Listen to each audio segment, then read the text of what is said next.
Muito bem, então, vou começar com o meu testemunho. Eu tive o privilégio de nascer num lar cristão. Graças a Deus, missionários presbiterianos foram para os sítios onde moravam meus avós, tanto os paternos como meus avós maternos, por parte de mãe, não é? E evangelizaram a família e os meus avós se converteram. As minhas avós faleceram bem cedo. A mãe da minha mãe morreu com 50 anos, a mãe do meu pai com 33 anos. Então eu não tive o privilégio de conhecer nenhuma avó e nem avô também. Morreram cedo, né? Mas a herança, o legado que eles receberam desses missionários foi passado por meus pais. Depois eles cresceram um longe do outro, cada um num sítio, e a família do meu pai se mudou perto do sítio onde morava a família da minha mãe. E eram bastante rapazes, só tinha uma mulher. E do lado da minha mãe, eram bastante moças, só tinha um rapaz.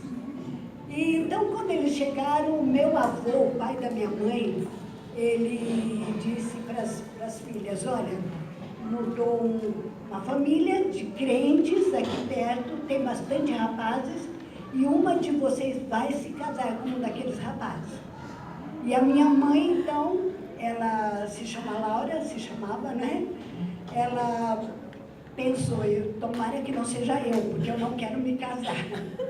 Mas o meu avô falou: é você, Laura, que vai se casar com um dos rapazes.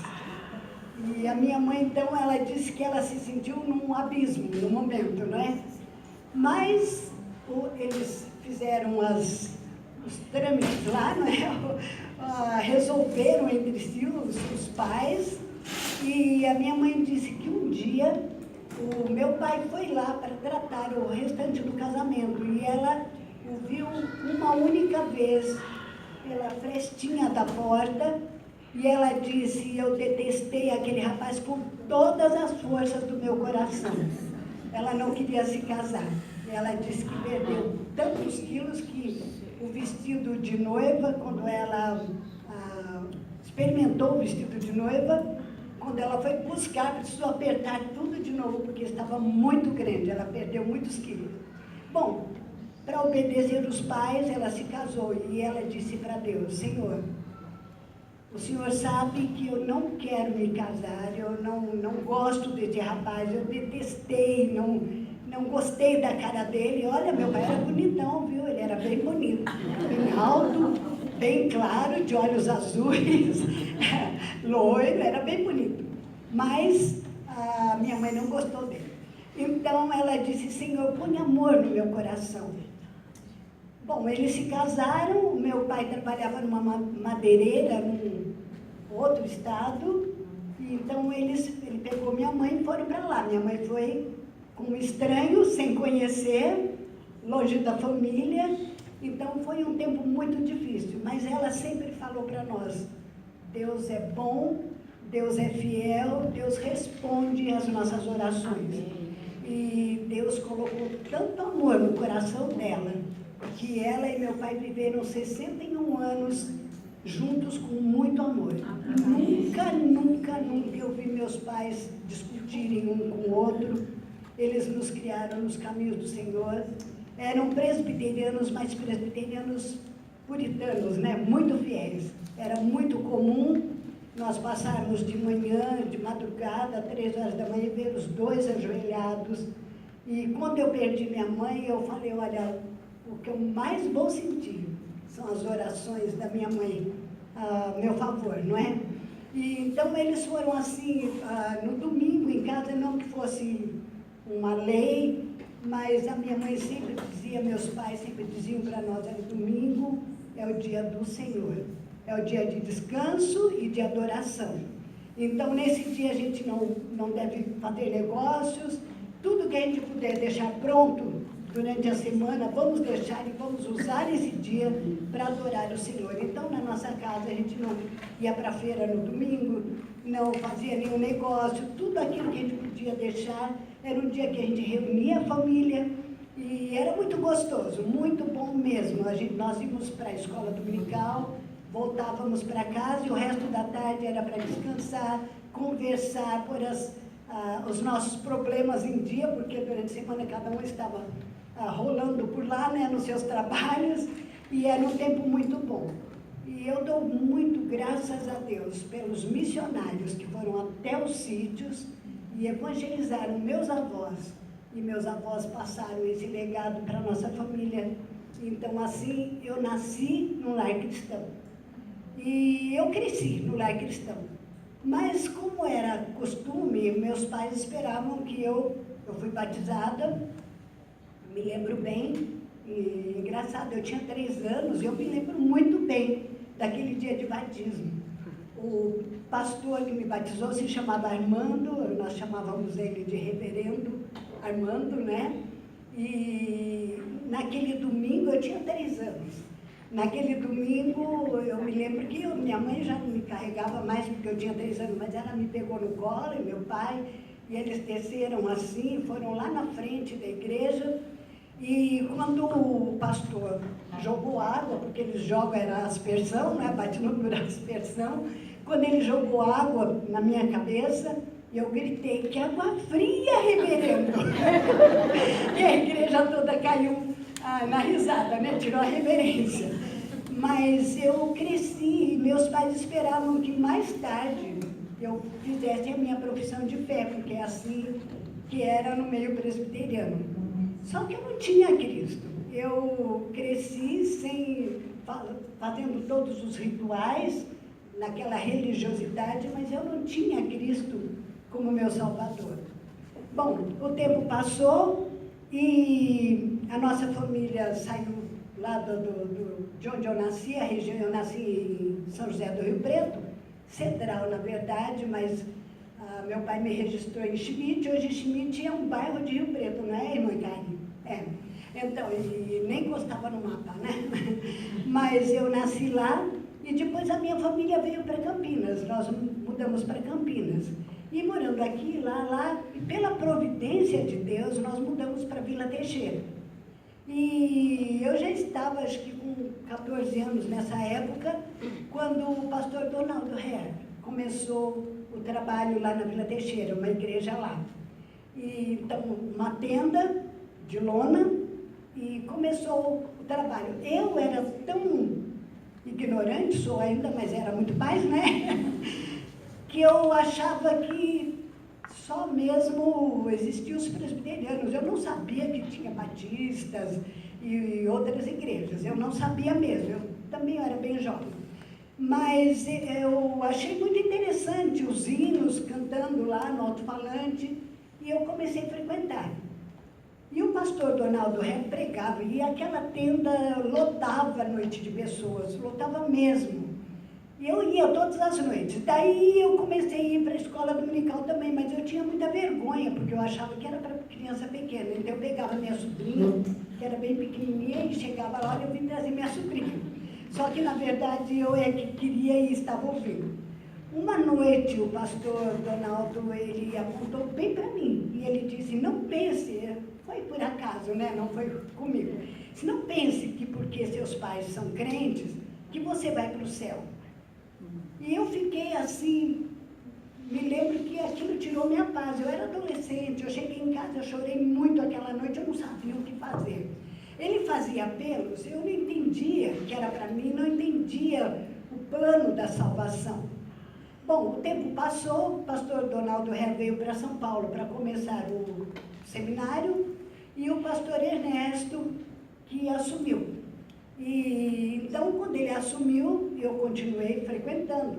Como eu era a única menina naquela igreja que estava começando, nascendo, né? Naqueles tempos era tão difícil, nós tínhamos tanta perseguição da igreja católica, tanta pedrada no templo. De vez em quando o pastor subia, tirava os tijolos que eles jogavam, o padre vinha com a procissão e ele parava bem do lado da nossa igreja, era um terreno alto, tinha uma escadinha, ele subia lá, parava a procissão e daí eles gritavam, Viva Maria, cantavam Ave Maria, e lá no fim vinha a bandinha do 8º BC, lá de Campinas, do Exército, tocando essas músicas populares. E lá na frente eles cantando Ave Maria, coisa assim, né? Mas eles ficavam lá muito tempo, daí apedrejavam a igreja. Foi um tempo bem difícil. Nós estávamos, às vezes, fazendo culto ao ar livre, e eles vinham, era meia dúzia só de pessoas, eles vinham, faziam, ficavam em volta de nós, e o nosso pastor dizia assim, não se mexam, vamos abaixar nossas cabeças e vamos só ficar orando. E nós ficávamos ali orando, e eles gritavam. Se nós tivéssemos uma reação, nós já estaríamos bem perdidos ali, não é? Mas foi assim. Bom, então naquele tempo, como eu era a única de um lar cristão, eu tinha os costumes de uma cristã, o meu pastor achava que eu já era salva, não é? Então ele me convidou para ajudar numa EBF, foi a primeira EBF que teve lá na Vila Teixeira. E veio uma missionária chamada Neuza, nunca mais vi essa missionária, não sei o que aconteceu com ela. Mas ela veio e ela trouxe a lição A Vida de Paulo, no flanelógrafo, que vende lá na PEC, não é? Então ela trouxe, e naquela EBF que eu fui para ajudar, foi quando me esclareceu o coração, a mente, e a luz de Cristo brilhou e eu pude entender o Evangelho. E foi ali que eu me converti. Então eu entreguei a vida para o Senhor Jesus e naquele momento tudo mudou. Aquela ansiedade, aquela falta de paz, aquele choro da noite, sempre eu chorava sozinha porque eu não sabia o que fazer. Tudo isso acabou. Uma paz, calma, alegria veio para o meu coração. Imediatamente eu senti vontade de fazer alguma coisa, eu precisava. Então, eu falei com o meu pastor, pastor, o que eu posso fazer? Ele disse, comece classe de boas novas. E eu nem sabia o que era, mas ele me dava o esboço todos os dias, né, toda semana, um esboço e me dava as histórias, me ensinava como contar aquela história, e eu ia sozinha, arrebanhava muitas crianças. Eu tinha uma classe no IAPI, lá em Campinas, com 150 crianças, toda semana. Ignorante, sem saber quase nada, mas eu cantava com elas, ensinava um cântico e depois eu contava a história. De lá, no outro dia, eu ia para outro bairro e assim eu ia de segunda até sexta-feira. E assim nós fomos trabalhando, né? Fui trabalhando. E no domingo eu ia buscando aquelas crianças, eu levava bastante crianças para a igreja, uma outra menina para me ajudar, e nós levávamos aquelas crianças. Durante a semana, enquanto eu não trabalhava ainda, eu conseguia visitar, eu pegava o nome de todos que estavam faltando na escola dominical, ia buscar, visitar, por que você não foi ontem, não é? Então começamos assim o trabalho. Bom, eu não preciso dizer para vocês que eu sou uma pioneira, né? Aqui no Sudeste, no trabalho batista regular. Eu acho que talvez eu seja a mais velha de todos os batistas regulares desde o começo, né? Eu assisti o primeiro acampamento, que não foi no Maranata, o Maranata veio bem depois. As nossas igrejas, a missão, né, alugou o acampamento dos Irmãos Unidos, lá no Arraial de Souzas. Antes era Arraial de Souzas, hoje parece que a cidade se chama Souzas só. Era um acampamento que ainda estava em construção e nós fomos para lá. Foi a primeira vez que eu vi outros jovens de outras igrejas, foi Bom Retiro, e com o pastor Emanuel Lourdes, foi alguns de Taubaté, com o pastor Griffin, e nós nos reunimos lá e na noite da fogueira, eu nunca tinha assistido um acampamento, e eu fiquei muito quebrantada na noite da fogueira. O pastor Griffin, ele pregou e depois eles deram para a gente, como é costume, né, um graveto, e eles disseram, olha, se você quer entregar a sua vida para Jesus, quer que ele use a sua vida, que ele queime a sua vida, como este graveto vai ser queimado na fogueira, coloque lá. E eu coloquei aquele graveto lá e falei para o Senhor Jesus, olha, minha vida está aqui e eu quero realmente que o Senhor me use, que o Senhor faça de mim aquilo que é o seu querer. E Então, daí veio a necessidade de ir para o seminário, né? Eu queria ir para o seminário, o pastor Donaldo foi lá no acampamento, o seminário ainda estava começando, né? Estava com a primeira turma de homens, e iam começar uma turma para moças, né? De educação cristã.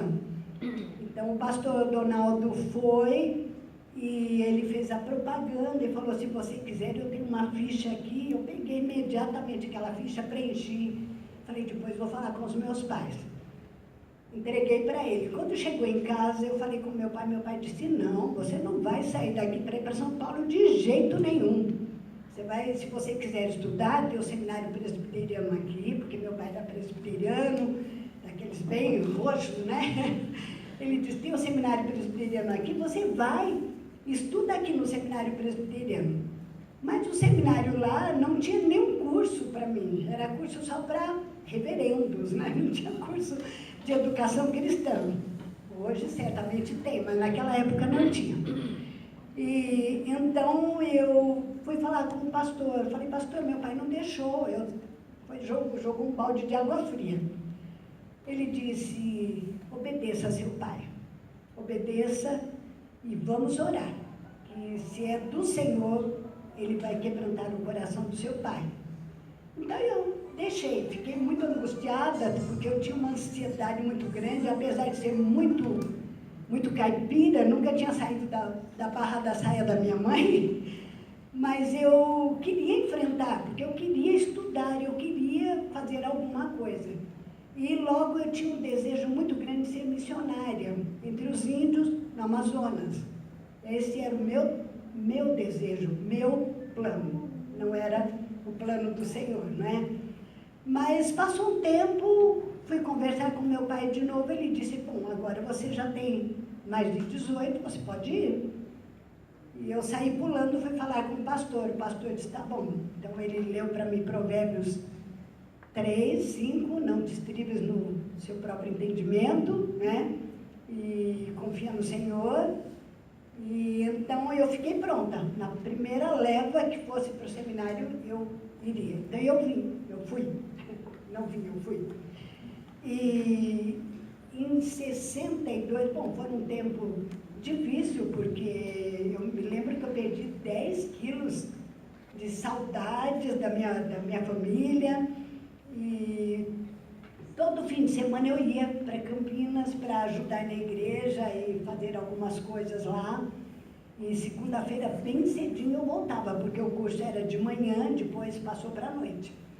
Mas foi um tempo assim difícil, mas eu pude sentir a fidelidade, a graça do Senhor, cada dia o sustento, a proteção. E eu fui trabalhar na editora Batista Regular também. Então, fiquei trabalhando lá. Esses livros primeiros, né, que saíram, eu ajudei a fazer a revisão, como, por exemplo, O Poder através da Oração, e outros livros que o pastor Roberto Collins, ele lia. Eu lia para ele ir corrigindo, e nós passávamos muitas horas. Assim, eu li muitos livros naquela época, e isso serviu de bastante crescimento espiritual para mim, me deu bastante firmeza, não é? Muito bem. Também, como pioneira, eu assisti à primeira associação dos batistas regulares, que foi lá em Tucuruvi, me lembro da primeira diretoria. E também, quando nós começamos a Saibres, não tínhamos 10 pessoas, foi uma reunião assim para esposas de pastores primeiro.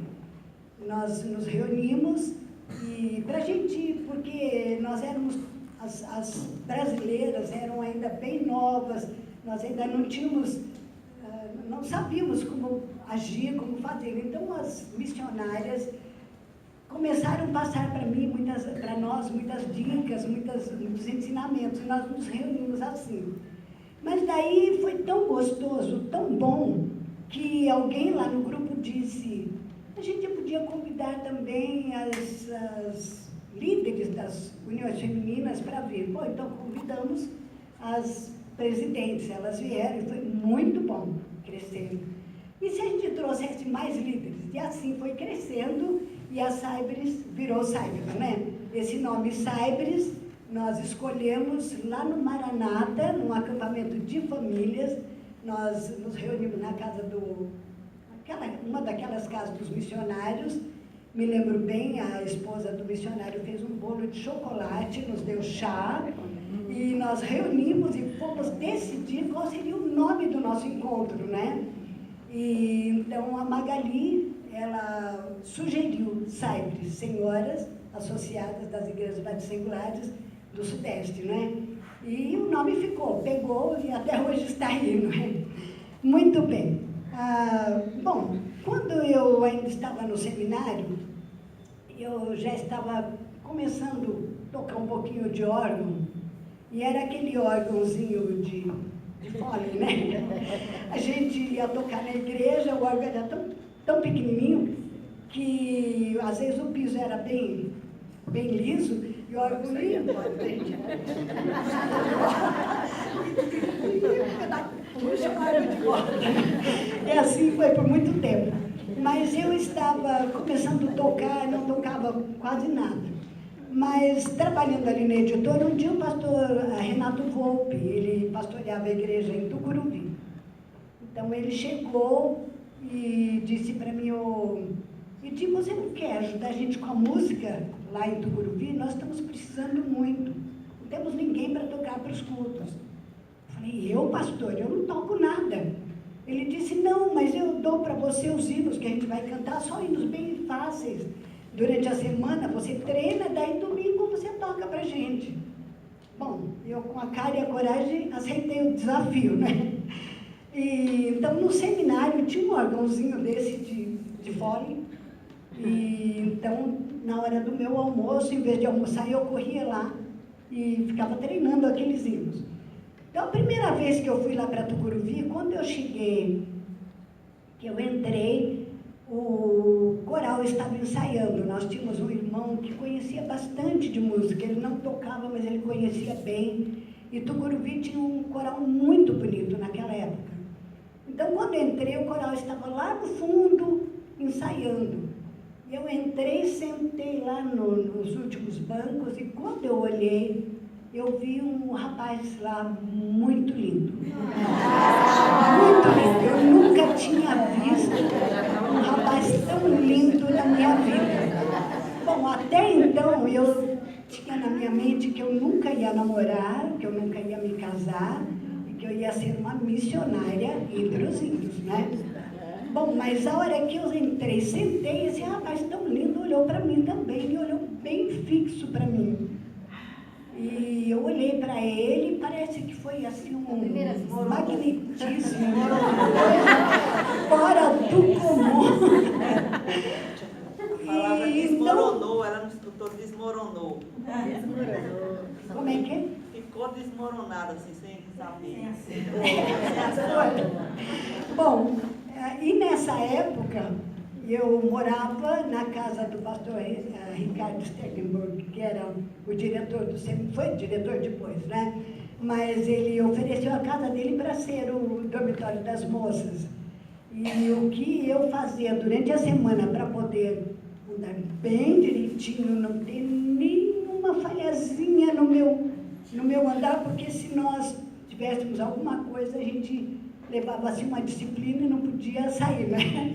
Então eu queria estar lá. Bom, mas então eu comecei a frequentar. Quando o coral terminou, voltando para lá, quando o coral terminou de cantar, eu terminei de tocar também, o pastor tomou a palavra para mensagem, eu sentei no primeiro banco. E esse moço lindo veio e sentou também no primeiro banco, só que lá na ponta, né? Eu nesta ponta, ele naquela ponta. De vez em quando, então, ele olhava para mim. E foi muito interessante aquela primeira vez. E eu continuei indo, então, para Tucuruvi, todos os domingos, à tarde eu ajudava em Jardim São Luís. Às vezes eu ia para a Chácara Santo Antônio para ajudar lá no culto com as crianças. E naquele tempo o seminário tinha equipes também, fazia parte das equipes para visitar, não é? E então mas à noite eu estava lá em Tucuruvi. E eu acabei me tornando membro lá, E fui eleita vice-presidente dos jovens e o meu marido, aquele moço lindo, era o presidente. Bom, então nós começamos a ter bem mais tempo para planejar as coisas. E logo eu fiquei sabendo que ele estava se matriculando no seminário também, porque ele desde pequeno tinha chamado de Deus para o ministério.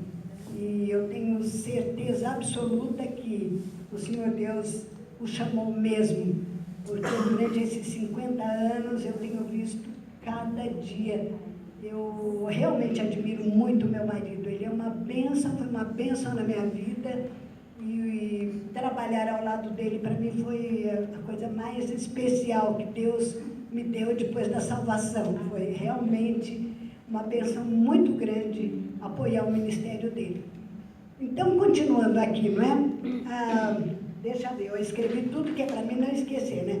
Bom, então, para encurtar a história, depois de um ano de oração, nós oramos um ano e nós começamos então a namorar.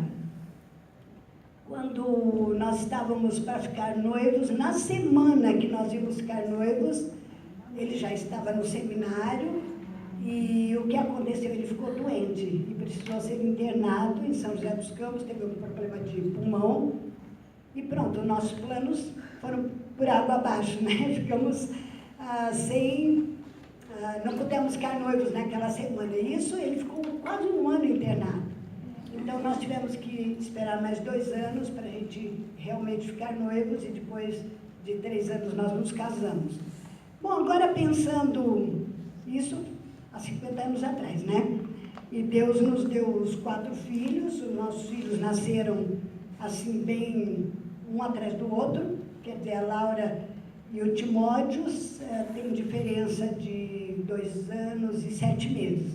Mas daí a Gláucia veio logo em seguida, 11 meses depois do Timóteo, e depois de 1 ano e 3 meses nasceu o Rico. E nós tínhamos planejado 2 filhos, Deus nos deu 4, e eu tenho certeza que Ele nos deu esses mais 2, né? E não fora dos nossos planos, porque os planos de Deus são os melhores, né, para nós. Então foi realmente uma bênção. E os nossos filhos cresceram assim, graças a Deus, conhecendo o Senhor Jesus. E hoje nós temos 12 netos. E o mais velho se casou agora em setembro do ano passado, está com 29 anos. E o mais novo está com 9 meses. O nosso filho caçula é o único que está lá em São Paulo, que está conosco lá. Ele tem 5 meninos. E até a gente brinca com ele: filho, você vai formar os 12 apóstolos, porque ele tem Lucas, Matias, André, e o Tiago, e agora é o Pedro, tem o Gabriel, e assim, né? E são uma bênção. E graças a Deus, o único que ainda não fez uma decisão é o de 9 meses. Mas até o de 7 anos já fez uma decisão por Cristo Jesus, não é? Então isso nos dá muita alegria. Bom, então, o primeiro ministério, quando o Alceu estava com 21 anos, ele já estava como co-pastor em Tucuruvi, com o pastor Renato. E então ele estava no seminário e ele foi convidado para trabalhar em Bonfilhole. E nós mudamos para lá. A igreja estava começando, só tinha 1 ano de vida. E quando nós chegamos, os 2 missionários saíram e nós tivemos que tocar o barco, né, sozinhos. Em Bonfilhole nós ficamos 15 anos lá. Durante esse tempo, tivemos ministério lá. No começo, o Alceu não tinha tempo integral, e então o tempo passou, né? E quando ele estava já com 9 anos, estávamos com 9 anos, a igreja deu tempo integral para ele. Até então ele trabalhava em 2 serviços, porque tinha que ajudar na manutenção, né, da igreja, tudo. E então lá foi o nosso primeiro ministério. O Alceu tinha recebido diversos convites, mas nada tinha mexido no nosso coração. Mas um dia veio um convite de Roraima e tirou toda a nossa paz. Agora, senhor, como é que é? Ele tinha ido para uma associação lá em Manaus, quando ele voltou, ele disse, é muito quente, mas é tão quente. E naquela noite eu orei e falei, senhor, se o senhor tiver que nos tirar aqui do Bom Filho, olha, por favor, não manda a gente para lá não, porque eu não aguento o calor. Bom, um ano depois estávamos lá, né? Um pouco mais para cima, em Roraima. E então nós fomos para Roraima, foi uma experiência muito boa mesmo. Nós agradecemos muito o Senhor por nos ter levado para lá, tivemos experiências maravilhosas com o povo lá, mas a nossa saúde não deu certo lá. Nós ficamos 3 anos e meio, tivemos que voltar, porque o Alceu ficou com uma úlcera no estômago que não fechava e lá não tinha tratamento naquela época. Hoje não. Nossa filha está lá, hoje tem uma boa estrutura, a capital tem uma capital até bem moderna, tá bem. Mas naquela época não tinha. Se a gente queria um médico, a gente tinha que viajar quase 800 quilômetros para Manaus para conseguir um médico, né? Ou ir para Guiana. Mas depois a Guiana, a inglesa, pediu independência e caiu, e eles vinham buscar socorro no Brasil. Então a coisa ficou ruim. Mas, então nós tivemos que voltar. O meu filho, o Timóteo, pegou uma hepatite que não ia embora de jeito nenhum. O nosso caçula precisava urgente de pôr um aparelho nos dentes, porque os dentes dele estavam dando problema, ele não estava conseguindo respirar mais direito. Então, e eu desmaiava porque a pressão ia lá embaixo por causa do calor, eu desmaiava 3, 4, 5, 6 vezes. Graças a Deus, nunca desmaiei na escola com as crianças, eu dava aulas lá, mas nós tivemos que voltar por isso, por causa da nossa saúde. Daí, então, fomos para o Vale do Paraíba, nós trabalhamos lá em Caçapava, trabalhamos em Taubaté por 8 anos, e o Alceu não estava bem de saúde, então nós estávamos orando, pedindo ao Senhor, olha, nós não queremos deixar a obra, mas nós precisamos sair um pouquinho do ministério para ele refazer as forças. E então o Senhor tocou no coração, sem ele saber, o pastor Ricardo nos convidou para vir ajudar no seminário. Então viemos e trabalhamos 13 anos lá no seminário, 13, acho que o Alceu foi mais, né? Eu fiquei 10 anos ali na biblioteca. Mas ele trabalhou então nós dávamos aula, ele era tesoureiro, diretor administrativo, né? E ficamos lá todo esse tempo. E naquele tempo também ele pastoreou a igreja em Vila Brasilina, era uma igreja batista bíblica que veio para os batistas regulares, e então eles convidaram ao Alceu para ser o pastor interino, e nós ficamos lá até a igreja conseguir um pastor, porque a igreja não queria um pastor com tempo integral, tinha 35 anos e não queria um pastor com tempo integral. E nós ficamos 5 anos lá para convencer a igreja que eles precisavam, e o pastor está lá até hoje, né? Graças a Deus por isso. Então, depois de lá do seminário, então, o Alceu ficou trabalhando todo esse tempo lá. O Alceu trabalhou também com a associação, por 13 anos ele foi secretário da associação, secretário-geral por 13 anos, e nós estávamos envolvidos ali também. E então veio o convite da Igreja Batista Esperança para que nós começássemos o trabalho em Tatuapé. Eu já tinha pensado que estávamos aposentados, né? Já tinha dado todo o meu material para minha filha e coisa assim, daí corre buscar lá. Nós tínhamos mudado para Jundiaí naquela época, voltamos para São Paulo e ficamos 15 anos ali. Então agora nós estamos aposentados, né? Vai fazer um mês, agora é dia 5, que entregamos o ministério para o pastor Ricardo com a Lilian. Eles já estão conosco há quase 7 anos e tem sido uma bênção lá. O pastor Edmilson está lá também nos dando uma força, não é? E agora então eu estou descansando nas promessas do Senhor, né? Aí eu quero contar para vocês algumas coisas interessantes, pessoas interessantes que aconteceram durante o nosso ministério, coisas curiosas, né? Por exemplo, uma vez nós o Alceu fez um casamento de um casal alemão, lá em Bonfilhole. Tem um lar de alemães, aqueles que eles têm os apartamentos e uma cozinha comunitária, né, enfermeiros. E, então, tinha um casal de alemães crentes lá, a esposa faleceu. E antes de morrer, ela pediu para a enfermeira dela, que era solteira, para casar com o marido dela. Então, ela era um pouco mais nova, ele era mais velho, né?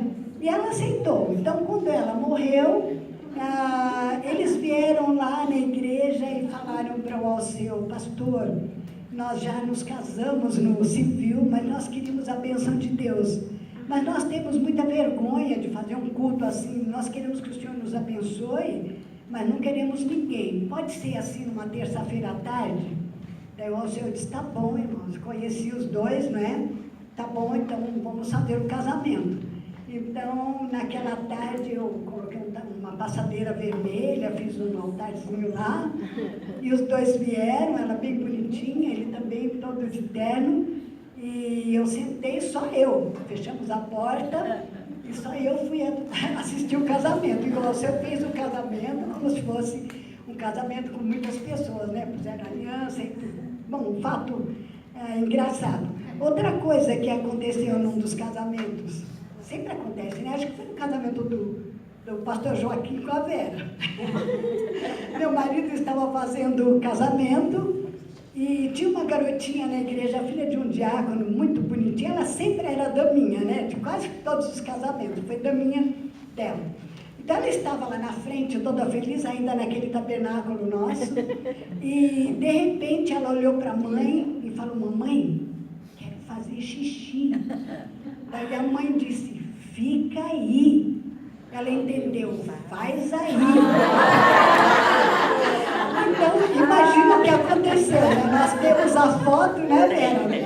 Ela toda bonitinha, o casal lá na frente, o pastor e aquela... toda feliz, né? Muito bem. Lá em Roraima, aconteceram coisas engraçadas também, né? Tinha uma irmã que era bem simplesinha e ela ficou muito doente, era sozinha. E, então ela estava hospitalizada, eu ia todos os dias para estar com ela na hora do almoço. E quando ela estava para partir, ela me chamou e falou bem baixinho: irmã, duas coisas. Eu não quero ser enterrada num caixão, quero ir na minha rede. Lembra bem, eu quero ir na minha rede. E outra coisa, me mostra para o meu cachorro, porque ele precisa saber que eu morri. Eu falei: tá bom, irmã, tá bom, vamos fazer isso, né? E saí, orei com ela, falei o Salmo 23, segurei na mão dela, fui para casa. Quando eu cheguei, o telefone tocou, ela tinha acabado de falecer. Bom, daí os pedidos, né?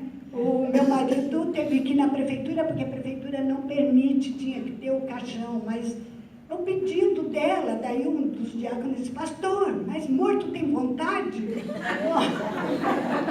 Não, morto não tem vontade. Bom, foi assim. Mas nós conseguimos enterrá-la na rede dela. Agora eu não sei se mostrar ela para o cachorro dela, porque eu fui para dar a minha aula e não sei se mostrar. Eu pedi, falei: mostra para o cachorro, né? Bom, são coisas que aconteceram. Outra coisa, uma coisa que aconteceu também uma vez, que não foi um bom exemplo, mas para vocês verem as coisas que acontecem no ministério, né? São coisas engraçadas, coisas edificantes também. Mas uma vez nós sempre tínhamos pessoas em casa, né, missionários, e foi interessante que uma vez nós recebemos um casal de missionários de uma outra missão, e eles estavam lá. Quando eu servi o almoço, minhas crianças eram pequenas, estavam todos ali na mesa, e então quando eu servi o almoço, ele botou feijão no prato e olhou para a esposa e disse: isso que é feijão? Irmãs, isso gerou uma briga, mas os dois brigaram feio ali na nossa mesa, mas brigaram mesmo. Não eram missionários americanos, não eram missionários batistas regulares, não. Mas os nossos filhos, eu me lembro, eles ficaram com os olhos desse tamanho, né? O que é isso? Mas você vai bate o feijão no liquidificador, eu não quero, mas eu achava que você gostava, e não sei o que, mas eu não quero mesmo. Então, irmãos, calma, deixa o feijão para lá. Bom, outra coisa, de vez em quando acontecia, né? A gente com 4 filhos, o nosso filho caçula, opa, vou ter que correr, senão não vai dar tempo. O nosso filho caçula, ele era muito quieto, arteiro, mas quieto. Os outros falavam, mas ele era quieto. Então, ele entrava no carro, nós tínhamos um fusquinha, ele pulava lá atrás naquele vão. E então, uma vez terminou o culto, nós fomos para casa, quando encostamos o carro lá, saímos 1, 2, 3, ué, cadê o outro? Olhamos lá no buraco do Fusca, cadê? Não estava. E onde é que está o rico? Então, eu fiquei preocupada. A nossa igreja era numa avenida, o culto à noite, não é? E, então, telefona para um, telefona para outro, ninguém viu o rico. Mas o que aconteceu? E nessa época a gente tinha telefone já, graças a Deus, né? Porque foi um tempo que não tinha nada. Tinha fralda descartável, não tinha telefone, não tinha carro, não tinha nada. Não tinha reboco na casa, não tinha piso no chão, não tinha luz, não tinha água, não tinha gás também. Mas nessa época já estava bem melhor a situação. E a gente tinha até um Fusca, né? Então, voltamos para a igreja para procurar. Será que ele está aqui? Tudo apagado, né? E abrimos, eu já estava com as pernas assim, meu marido também. Chegamos lá na igreja, nada. Mas tinha uns bancos, eu não sei se a Julieta lembra daquela época, a gente tinha uns bancos de ônibus que nós tínhamos ganhado, porque a igreja estava em construção, então estava lá, aqueles bancos o coral usava, era bem fofinho, gostoso. E então eu pensei, será que ele não está lá? Quando eu cheguei, ele estava dormindo lá no último banco. E daí o pai pegou, botou no ombro, levou para casa e ele nem ficou sabendo, né, o que aconteceu. Viagens para as aldeias lá em Roraima. Nós tivemos o privilégio de trabalhar entre os índios, sim, e nós viajamos diversas vezes no Teco-Teco, não é? Lúcia, você também sabe disso. O Teco-Teco parece uma casquinha de nós, né? Quando você está lá em cima, o avião grande você não sente, mas o pequenininho. E o piloto das asas de socorro, especialmente quando era alguém que ia pela primeira vez, ele brincava muito. Quando chegava na aldeia, ele dava um voo rasante para espantar os bichos da pista. E, então ele dava aquele voo bem rasante, você ia o seu cabelo, ficava até lá em cima, né? Então, a primeira vez que eu fui lá foi muito engraçado, porque ele deu aquele voo rasante e os índios que estavam na roça vieram todos correndo e ficam na beira da pista, assim, esperando, porque eles amam quando a gente vai para lá para dar cursos e tudo. E então eles ficaram lá e eles estavam com foices, com enxadas, com tudo. E esse missionário da Asa de Socorro, piloto, ele brincava, ele disse para mim, olha, eles estão dizendo, opa, hoje tem carne nova. Outra coisa que nós tivemos que lutar também, quando nós mudamos lá para as Boas Novas, para a Igreja Batista Central, que o Alceu foi pastorear, tinha um cajueiro, ainda está lá, aquele cajueiro, eu estive lá recentemente, fui olhar o cajueiro. E esse cajueiro estava muito antigo, mas ele foi um cajueiro histórico, porque lá eles quebravam pedra para fazer o templo antigo, porque foi construído outro depois, né? Mas aquele cajueiro estava cheio de cupim, e o cupim estava passando para o telhado do templo velho, depois construímos outro, mas o Alceu fez assim nas vigas do templo, o pauzinho que ele tinha na mão entrou tudo, estava tudo podre, e os cupins entrando pelo cajueiro, eles estavam aqui só cupim. Então ele falou com um dos diáconos, irmão, que tal a gente cortar esse cajueiro? Ele, não, pastor, esse cajueiro já foi para a sessão da igreja muitas vezes, não pode não, porque todo pastor quis cortar. Então meu marido falou, bom, não posso com ele, então vamos juntar a eles, né? Então, tratou do cajueiro, ele ficou bom e começou a dar caju, está lá até hoje, né? O cajueiro. Nós tivemos que aprender também uma linguagem nova lá, foi um desafio para nós. Logo que chegamos, tinha uma conferência missionária da Paula de Tarso lá, e eu fui ajudar na cozinha, e uma das irmãs disse para mim, irmã, vai lá no outra sala e traz um charão. Eu saí correndo. Quando eu cheguei lá, eu falei, charão? O que é charão? O que é um charão, né? Daí voltei toda assim, mãe, o que é um charão? Daí ela pegou uma bandeja e mostrou para mim, isso aqui é um charão. Falei, ah, tá, então é um charão, né? E outra vez eu estava entrando para a aula, para dar minha aula à tarde, e uma professora, não, a zeladora da escola chegou e disse, irmã, empresta o seu mangueiro, porque lá mangueira, aqui para nós é mangueira de molhar, de lavar, né? Mas lá é mangueiro, mangueira é árvore. Bom, então eu empresto para emendar com a da escola para me lavar lá à frente.